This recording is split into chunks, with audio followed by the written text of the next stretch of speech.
नमस्कार दोस्तों, हमारे चैनल के अंदर आपका स्वागत है।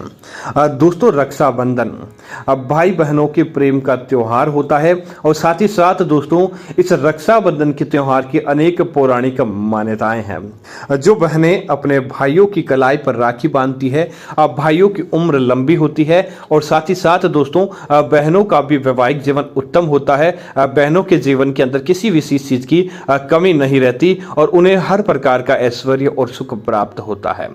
दोस्तों, आज हम आपको बताने वाले हैं कि इस बार का रक्षाबंधन दोस्तों सावन की यह आखिरी पूर्णिमा है। आपके पास भी आखिरी मौका है। अगर सावन की इस अंतिम दिन अगर आपने ये उपाय कर लिया तो समझ लीजिए कि जाते जाते भोलेनाथ आपको वह फल दे देंगे जिसकी आपको आखिरी इच्छा थी, जो आपका काम पूरा नहीं हो पा रहा है। दोस्तों, सावन का यह आखिरी दिन है और अगर आपने इस दिन यह उपाय कर लिया तो समझ लीजिए कि आपकी हर बात पूरी हो जाएगी। अन्यथा दोस्तों यह दोबारा यह मौका 1 साल बाद लौटकर आता है और दोस्तों यह मौका यह उपाय सावन के आखिरी दिन के अंदर ही किया जाता है। इसीलिए आज हम आपको इस वीडियो के माध्यम से बता रहे हैं। दोस्तों, अगर आप भी भोलेनाथ की कृपा चाहते हैं तो इस उपाय को तुरंत कर लीजिए, आपको आपके जीवन के अंदर फायदा प्राप्त हो जाएगा। दोस्तों, आपको क्या करना है कि बस एक इत्र का उपाय करना है। ये इत्र का उपाय है दोस्तों, ये आपके जीवन के पूरे साल भर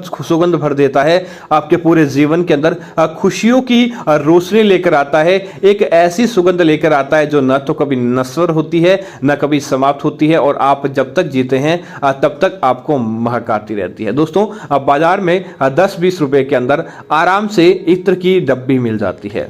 आप क्या करें, बाजार से इत्र की डब्बी लेकर आ जाएं। ये लेकर आने के बाद आपको क्या करना है, अपने घर के अंदर ही एक तांबे का लोटा लें और तांबे का लोटा लेने के बाद क्या करें, उस तांबे के लोटे पर सबसे पहला यही काम करें कि एक स्वास्तिक या फिर एक ओम का चिन्ह, या एक तरफ ओम तो दूसरी तरफ आपको एक स्वास्तिक का चिन्ह बना देना है।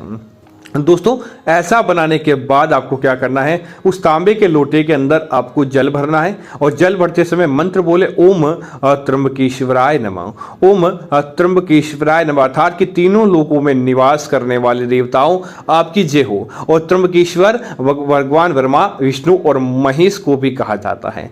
तब आप इनका नाम ले लेते हैं। उसके बाद उस लोटे के अंदर आपको जल भरना है और जल भरने के बाद दोस्तों जो आपने इत्र लिया है वो इत्र आप डालें और इत्र डालते समय कहे, हे त्र्यंबकेश्वर, आप जिस प्रकार यह इत्र महकता है मेरी जिंदगी के अंदर भी खुशियों की सुगंध भर दें, मेरे जीवन के अंदर भी आगे जीवन को उत्तम करने की सुगंध भर दें।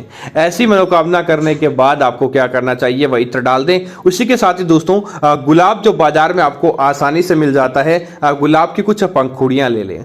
आप क्या करें, उन पंखुड़ियों को लेकर आप उसको भी उस लोटे जल के अंदर डाल देना चाहिए। और लोटे जल के, क्योंकि दोस्तों गुलाब क्या होता है, आपके जीवन को जिस प्रकार गुलाब की पुकड़ियां मखमली होती है, आपके जीवन को भी मखमली, अर्थात कि बिना किसी प्रकार के दुख, दारुण्य, बीमारी, रोग, क्षय, बाधा, शत्रु या फिर किसी प्रकार की धन की कमी, इनको सारे को दूर करते हुए गुलाब अपने आप में ही एक चमत्कारी भाव दिखाता है।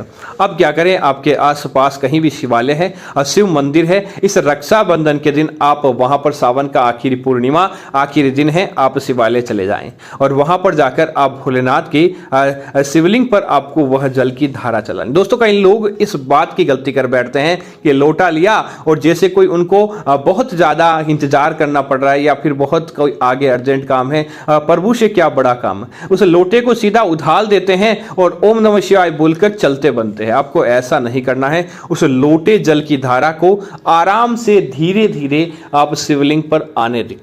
दोस्तों, जितनी ज़्यादा देर तक शिवलिंग सुगंधित रहता है और गुलाब की पंखुड़ियाँ उसके ऊपर पड़ती रहती है, उतना ही जल्द आपका काम बनता है, उतना ही जल्द भगवान महादेव आपसे प्रसन्न होते हैं और आपके उन कामों को बनाने वाले होते हैं। इसीलिए आप ऐसा काम कीजिए। उसके बाद दोस्तों जो जल की धारा नीचे गिरती है, सुगंधित द्रव्य की धारा होती है, उस धारा को आप थोड़ा सा उठाकर अपने माथे पर आपको लगा देना चाहिए। जिससे क्या होगा दोस्तों, उस धारा की सुगंध आपके जीवन के ऊपर पड़ेगी। थोड़ा सा जल आपको वापस अपने लोटे के अंदर अपने घर लेकर जाएं। परिवार के जितने भी सदस्य हैं सबके माथे के ऊपर आपको वह जल लगाना चाहिए और साथ ही साथ संपूर्ण घर के अंदर उस जल का छिड़काव कर दे। कभी भी दरिद्रता आपके जीवन के अंदर नहीं आएगी। तो उम्मीद है जानकारी आपको अच्छी लगी होगी। ऐसी अन्य जानकारी देखने के लिए कृपया आप हमारे चैनल को सब्सक्राइब करना ना भूलें। धन्यवाद मित्रों। जय श्री राम मित्रों।